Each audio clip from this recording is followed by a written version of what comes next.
ओम नमः शिवाय। आज हम जानेंगे द्वादश ज्योतिर्लिंग में से तीसरा ज्योतिर्लिंग महाकालेश्वर। शिव के 12 ज्योतिर्लिंग जिनको श्रद्धा भाव से पूजा जाता है, इसमें से एक ज्योतिर्लिंग है महाकालेश्वर, जो कि मध्य प्रदेश के उज्जैन में स्थित है। आइए जानते हैं महाकालेश्वर ज्योतिर्लिंग के प्रकट होने और भगवान शिव की महिमा की कथा।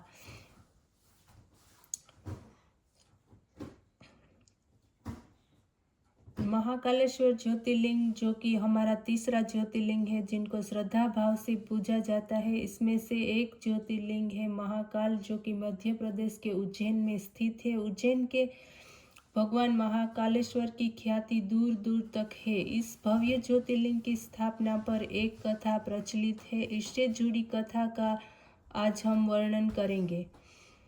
अवंती नाम से एक रमणीय नगरी था जो भगवान शिव को बहुत प्रिय था। उसी नगरी में एक ज्ञानी ब्राह्मण रहते थे जो बहुत ही बुद्धिमान और कर्मकांडी ब्राह्मण थे। साथ ही ब्राह्मण शिव के बड़े भक्त थे। वह हर रोज पार्थिव शिवलिंग की पूजा कर उसकी आराधना किया करते थे। ब्राह्मण का नाम वेदप्रिय था, जो हमेशा वेद के ज्ञान अर्जित करने में रत रहते थे। ब्राह्मण को उसके कर्मों का पूरा फल प्राप्त हुआ था। रत्नमाल पर्वत पर द्रुशक नामक एक राक्षस रहता था। इस राक्षस को ब्रह्मा जी से वरदान मिला था। इसी वरदान के मद में वह धार्मिक व्यक्तियों पर आक्रमण करने लगा।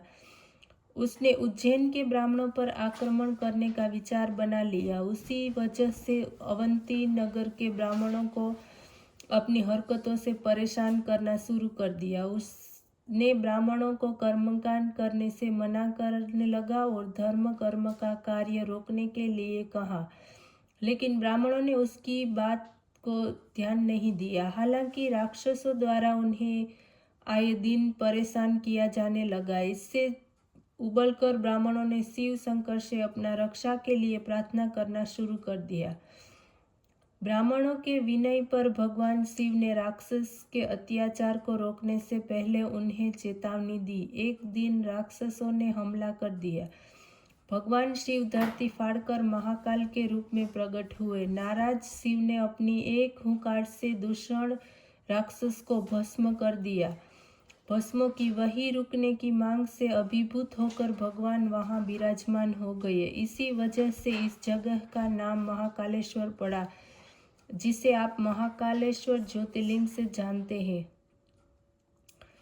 और इसीलिए हम जब राक्षस को भस्म कर दिया था वहाँ पे, इसीलिए उस महाकालेश्वर को भस्म की आरती होती है और भस्म की आरती से पूजन होता है, क्योंकि वहाँ राक्षस को भस्म कर दिया था। इसीलिए वहाँ भस्म पूजा का बहुत ही महात्म्य है महाकालेश्वर में।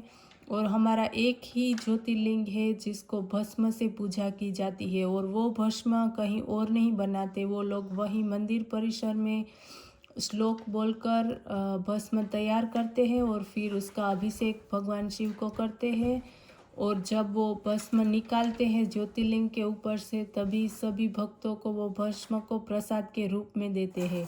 वो कोई स्मशान की भस्म नहीं है, वो लोग वही मंदिर पे ही बनाते हैं।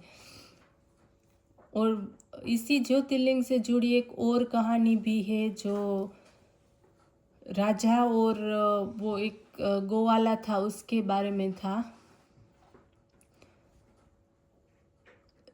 एक राजा था अवंती नगरी में जिसका नाम था विक्रमादित्य। विक्रमादित्य बहुत प्रजाप्रिय थे और वहाँ उज्जैन का ही वो राजा था। और वो महाकाल की पूजा करता था हर दिन, और मंदिर में बैठकर अपनी पूजा जब करता था तो एक दिन एक गोवालन थी, वो अपने बेटे को लेकर महाकाल मंदिर के अंदर आई। तो उसने देखा, वो छोटे से बालक उस गोवालन के साथ था। उसने देखा कि ये बहुत बड़ा राजा ये महाकाल की पूजा कर रहा है। तो वो हर रोज इसी तरह से उसको राजा को देखता रहा कि उसको महाकाल की पूजा करते हुए देखा करता था। फिर उसने एक दिन अपनी माँ को पूछा कि वो क्या कर रहा है, तो अपनी माँ ने बोला कि वो राजा है और वो शिव की इतनी आराधना करता है, इसीलिए हम सुखी है। तो तभी से वो छोटे बालक जो गोवालन का बेटा था, उसने ठान लिया कि अभी मुझको भी शिव की पूजा करनी है हर रोज़। तो वो उसकी माँ उसको गायें चराने भेजती थी जंगल में, तो वो गोवाला ने ऐसा किया कि सब गायों को ऐसे ही जंगल में खाने के लिए छोड़ दिया। और उसने नदी के किनारे, जो शिप्रा नदी का तट है, वहाँ जाकर उसने पार्थिव शिवलिंग बनाई और फिर उसने वहाँ से रोज उसकी पूजा करने लगा। फिर वहाँ से जो भी कुछ उसे फ्लावर और जो कुछ भी मिल रहा था, फूल फल, वो उसको चढ़ाता था और शिव पूजा करता था। जब वो ऐसे ही एक सारे दिन ऐसा ही करता था और फिर एवरीडे वो ऐसा करता रहा, तो उसकी गैया थी वो किसानों के खेत में जाने लगी। फिर किसानों ने उसकी माँ के पास जाकर उसकी शिकायत की कि आपका बेटा है वो गैया तो नहीं चराता, लेकिन उसकी सारी गैया हमारे खेतों में आकर हमारा धान खा जाती है। तो फिर उसकी माँ ने रोज की ऐसी ही शिकायत सुन सुन कर वो थक गई और फिर एक दिन उसको लगा कि अब तो मुझे जाकर देखना ही चाहिए कि वो अगर गायें नहीं चराता तो करता क्या है जंगल में। तो उसकी माँ एक चुप कर उससे उसके साथ एक दिन गई उसके पीछे, और उसने जाकर देखा तो ये गोवाला तो गायों को ऐसे ही छोड़कर वो शिव पूजा में लगा रहता था। नदी से पानी लाकर शिव को पूजन करता था और फिर फूल और फल चढ़ाकर मंत्र बोलकर, वो ओम नमः शिवाय बोलकर उसी में रत रहता था। तो उसकी माँ ने सोचा कि अगर ये ऐसा ही करता रहा तो फिर गैया का क्या होगा। तो उसकी माँ ने पीछे से जाकर वो शिवलिंग को उखेड़कर नदी में फेंक दिया। और फिर जब उसने ऐसा किया तो वो गोवाला बहुत नाराज हुआ और उसने उसने भगवान शिव को बोला कि मुझे माफ़ करना, ये मेरी माँ ने ही मुझे शिव भक्ति सिखाई थी और फिर आज उसने ही तेरा शिवलिंग तोड़कर नदी में फेंक दिया। सो उसकी तरफ से मैं आपसे माफ़ी मांगता हूँ। तो फिर वो उसकी माँ जब चली गई तो वो गोवाला ने फिर से नदी में से शिवलिंग निकाल कर वैसे जैसे पहले ही था वैसे ही रख दिया और उसकी पूजा करने लगा।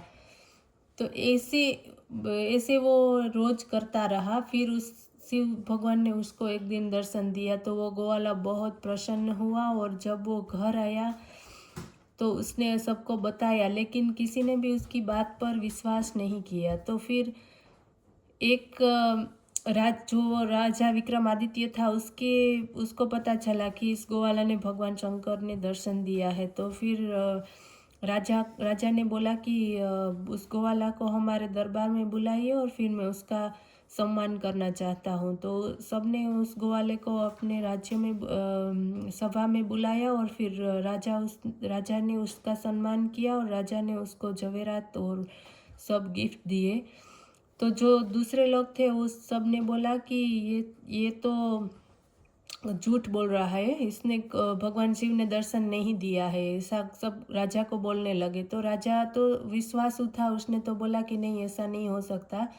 लेकिन जब दूसरों ने ऐसा किया कि इसके पास पुरावा क्या है, तो वो बोला कि मेरे पास कोई पुरावा नहीं है कि मुझे भगवान शिव मिले, लेकिन मुझे मिले थे, ऐसा बोल रहा था। तो फिर राजा को भी पता था कि राजा मन में ही शिव को बोला कि मुझे तो पता है कि इस सीधे साले ग्वाले को आप मिले होंगे, लेकिन इस प्रजा है कि मानने को तैयार ही नहीं है। तो फिर ग्वाला ने भगवान शंकर से प्रार्थना की और जब सारी सभा ऐसा बोल रहे थे कि अगर भगवान शंकर हमें दर्शन ना दे तो हनुमान जी की झांकी हो जाए इस सभा में, तो ही हम मानेंगे कि इस गोवाला ने भगवान शंकर ने दर्शन दिया था। तो राजा और गोवाला दोनों ने भगवान से प्रार्थना की कि अगर ये सच बोल रहा है तो इस सभा में सभी को हनुमान जी की झांकी हो जाए। और जब सबको हनुमान जी की झांकी हुई उस सभा में तो सब मानने लगे कि नहीं, गोवाला तो सही बोल रहा था। तो इसी तरह एक दूसरी कथा भी है महाकाल ज्योतिर्लिंग की। ओम नमः शिवाय।